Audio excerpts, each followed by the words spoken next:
Hello wise people, saya Vian. Coronavirus menimbulkan banyak sekali pertanyaan dan spekulasi yang belum terjawab secara pasti hingga saat ini.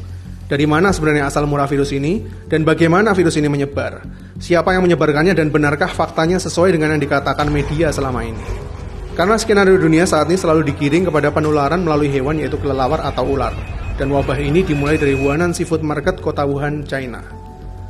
Namun di balik informasi tersebut, ternyata ada spekulasi yang menyatakan bahwa virus ini diduga berasal dari kebocoran laboratorium biochemical yang ada di kota Wuhan. Benarkah virus ini sebenarnya adalah senjata biologis? Hingga video ini dibuat sudah terdapat sekitar 4.474 orang yang terjangkit oleh coronavirus dan akan terus bertambah. Bahkan 107 orang sudah dinyatakan meninggal dunia. Apakah benar jumlahnya hanya sekitar 4.000-an orang saja? Sedangkan beredar sebuah video dari warga Wuhan yang menjadi salah satu perawat menyatakan bahwa sebenarnya sudah ada 90.000 orang telah terjangkit coronavirus. Sebelum akhirnya video yang viral di dunia maya ini dihapus oleh otoritas setempat yang terkesan menutupi fakta. Bahkan salah satu pakar dari Inggris yaitu Profesor Neil Ferguson nampak sepakat bahwa dia memprediksi saat ini sebenarnya sudah ada sekitar 100.000 orang yang terjangkit oleh virus ini namun masih belum teridentifikasi. Dan menurutnya ini semua barulah sebuah permulaan.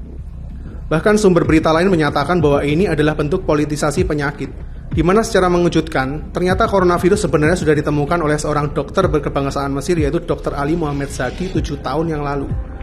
Namun informasi itu akhirnya juga di-take down oleh pemerintah Arab Saudi hingga berakhir ke pemecatan Dr. Zaki dari salah satu rumah sakit di Saudi. Karena mengirimkan sampel virus baru ini ke laboratorium virologi di Belanda, dan dalam tanda kutip melangkahi pemerintah Saudi sendiri. Mungkin karena kepentingan politis bahwa antidot sebuah penyakit itu punya nilai yang sangat tinggi. Sebenarnya masih banyak juga video-video lain yang telah dihapus oleh otoritas tempat yang menyangkut seberapa parahnya situasi yang sebenarnya terjadi di Wuhan. Apakah benar ini semua skenario yang diangkat untuk menutupi sebuah rahasia besar yang ada di balik tirai? Bahwa coronavirus yang saat ini menyebar diduga sumbernya berasal dari laboratorium biokimia yang ada di Wuhan Institute of Virology yang berada di dekat dengan lokasi awal penyebaran. Ditambah sebuah konspirasi yang dinyatakan oleh seorang saintis asal Rusia bahwa SARS dulu juga pernah menjadi wabah global sebenarnya adalah virus buatan manusia yang memang disengaja. Wuhan Institute of Virology adalah sebuah laboratorium besar milik Tiongkok yang punya standar patogen level 4. Ini adalah status dari sebuah laboratorium yang boleh menangani berbagai biochemical dengan level tingkatan yang paling berbahaya. Mereka juga pernah menangani virus SARS hingga Ebola di laboratorium ini. Bahkan seorang expert dari Israel menduga bahwa epidemi yang terjadi ini berhubungan dengan senjata biologis yang dirahasiakan oleh otoritas setempat. Jadi apakah benar telah terjadi sebuah kecelakaan? Yang anehnya, kenapa epidemi semasif ini justru muncul di momen yang menjadi puncak dari migrasi terbesar di Tiongkok, yaitu bertepatan dengan Tahun Baru Rakyat Tiongkok. Tahukah kamu, Tahun Baru yang diadakan oleh Tiongkok ini sebenarnya adalah migrasi terbesar yang ada di dunia. Dari data terakhir 2018 lalu, disebutkan bahwa terdapat 385 juta warga Tiongkok yang bermigrasi dari satu kota ke kota lainnya. Dan semuanya akan menyebar dan berkumpul dengan para kerabatnya dari satu kota besar ke kota terpencil, begitu juga sebaliknya.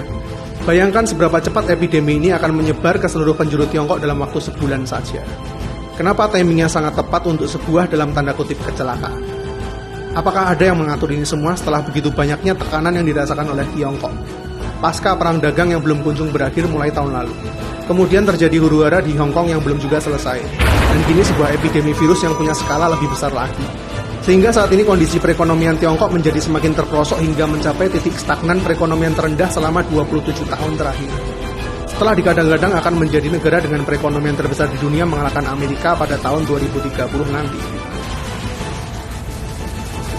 Ada apa dengan Tiongkok sebenarnya? Well, bagaimana perasaanmu setelah mendengar semua mimpi buruk barusan? Mungkin panik, berprasangka buruk, atau justru emosi? Yang jelas bukan sebuah kedamaian, bukan? Jika iya, berarti saya sudah berhasil menyebarkan virus negatif buat kalian semua. Dan tahukah kamu, inilah yang saat ini terus terjadi di masyarakat kita. Alih-alih menyebarkan sebuah vaksin, kita semua lebih tertarik untuk menyebarkan virus dan menularkannya ke lebih banyak orang lagi untuk merasakan yang kita rasakan. Terlepas dari berita itu salah maupun benar, tapi sebuah message yang baik itu seharusnya memberi sebuah harapan, bukan sebuah kehampaan. Jadi sekarang izinkan saya coba menyampaikannya sekali lagi buat kalian dengan cara yang lebih beradab. Semuanya berawal dari seorang pasien yang mengalami gejala pneumonia dari Wuhan di bulan Desember 2019 lalu, yang kemudian terus merambah ke pasien-pasien lainnya yang mengalami gejala pneumonia dan pernafasan akut.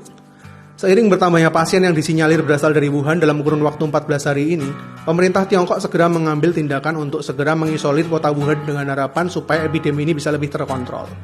Sejauh ini pemerintah Tiongkok menunjukkan kesiapannya dalam menangani epidemi ini berkat pengalaman mereka menangani virus SARS pada tahun 2003 lalu. Bahkan sebuah rumah sakit khusus penderita virus ini dengan jumlah 1.000 tempat tidur telah dibuat hanya dalam waktu 6 hari saja. Pemerintah menutup seluruh akses kota Wuhan yang berjumlah 11 juta jiwa ini sementara waktu. Begitu juga dengan 17 kota di sekitarnya sehingga bisa dibilang mereka telah mengisolir 50 juta jiwa supaya menekan epidemi ini. Hingga saat ini Tiongkok berkomitmen untuk memenangkan pertempuran melawan virus ini, yang tentunya bisa dicapai jika semuanya bersatu. Bahkan telah menyediakan dana sebesar 1,6 miliar dolar sebagai dana penanggulangan. Faktanya, meskipun coronavirus ini memiliki kemiripan dengan virus SARS dan MERS yang pernah mewabah sekitar tahun 2003 hingga 2012 lalu, namun coronavirus ini hingga saat ini bisa dibilang tidak seganas kedua virus sebelumnya. Karena hingga video ini dibuat, dari 4.474 pasien yang terjangkit virus ini, total korban jiwanya mencapai 107 orang yang sebagian besar berusia lanjut dan memiliki riwayat penyakit kritis seperti kanker, diabetes, jantung, dan para pasien dengan imunitas rendah. Sehingga virus ini jauh lebih leluasa untuk berkembang. Gejalanya adalah demam, batuk, pilek, dan mengalami sesak napas. Sedangkan data menunjukkan bahwa penderita dengan kondisi tubuh yang lebih fit dapat mengalami kesembuhan. Seperti yang terjadi pada seorang dokter di China yang terinfeksi virus ini namun telah mengalami kesembuhan. Begitu juga dengan beberapa informasi baru lain yang menyatakan bahwa beberapa pasien mereka mulai negatif dari coronavirus setelah dirawat selama 2 minggu. Hal ini diperkuat juga oleh seorang pakar yang menyatakan bahwa coronavirus memiliki sifat swasirna, di mana jika pasien tersebut memiliki fisik yang cukup kuat, virus tersebut akan hilang dengan sendirinya, atau justru sistem imunitas kita akan membentuk antibodi sendiri terhadap virus itu. Karena hingga saat ini sudah terdapat 63 orang dinyatakan sembuh dari virus ini. Jadi kuncinya adalah sistem imun kita sendiri. Jaga kesehatan supaya tetap fit dan hindari tempat yang potensial untuk sementara waktu. Untuk saat ini data menunjukkan tingkat kematian ada di bawah 4%. Sedangkan SARS ada di 10% dan MERS mencapai 37% tingkat kematian. Sehingga meskipun belum ditemukan vaksinnya, para penderita tetap bisa sembuh jika pasien tersebut punya riwayat kesehatan yang baik dan imunitasnya tinggi. Namun tetap perlu diwaspadai karena penyebaran virus ini tergolong cepat dan dapat menularkan melalui pernapasan, sentuhan maupun mata. Ini adalah data terakhir mengenai coronavirus. Hingga saat ini masih belum ada yang teridentifikasi virus ini menyebar di Indonesia. Dan saya berharap kita semua bisa bersatu dalam doa virus ini tetap dijauhkan dari negara kita. Namun meskipun coronavirus menyebar dengan ganas, beberapa hari terakhir ini justru saya lebih cemas dengan virus jenis lain yang tidak kalah ganasnya, yaitu virus-virus kebencian. Di manakah empati dan nurani kita di saat manusia lain sedang berkesusahan? Kita semua manusia sama-sama punya dosa, bukan manusia yang menentukan siapa yang pantas mendapatkan azab. Karena kita sesama manusia tinggal di bumi yang sama, apa yang terjadi pada orang lain juga tetap bisa terjadi pada kita. Tetaplah rendah hati, bro. Epidemi virus ini adalah bencana berskala global, bukan berarti tidak mungkin menyerang negara kita juga. Bahkan apa yang terjadi di Tiongkok saat ini kalau diterusin, dampak perekonomian mereka bakal memicu krisis global di seluruh dunia loh. Karena saat ini Tiongkok adalah salah satu pendorong terkuat ekonomi yang ada di seluruh Asia dalam berbagai sektor. Manusia satu akan selalu membutuhkan manusia lainnya, dan perbedaan itu yang membuat kita tetap berada di dalam sebuah siklus kehidupan. Seperti halnya rantai makanan maupun bumi yang terus berputar. Kita semua related satu sama lain meskipun berbeda. Tidak cukupkah kita mengawali awal tahun 2020 ini dengan berbagai macam tragedi? Mulai dari banjir di ibu kota, kebakaran di Australia, gempa bumi di Puerto Rico, ancaman World War III antara Iran dan Amerika, climate change parah di Eropa, puluhan juta belalang menghabisi hasil panen di Afrika dan epidemi virus corona di China. Dan semuanya ini terjadi hanya di bulan pertama tahun 2020 ini. Kayaknya di tahun yang baru ini gak cuma visi pribadi kita aja yang perlu diresolusi deh. Tapi kayaknya seluruh penduduk bumi perlu duduk bareng bicarain resolusi 2020 buat visi dari bumi ini sendiri.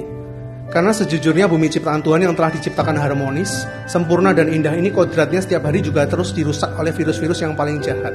Dan kayaknya nggak bakal ada vaksinnya, yaitu manusia dengan semua egonya. Saya Fian, see you in the next videos.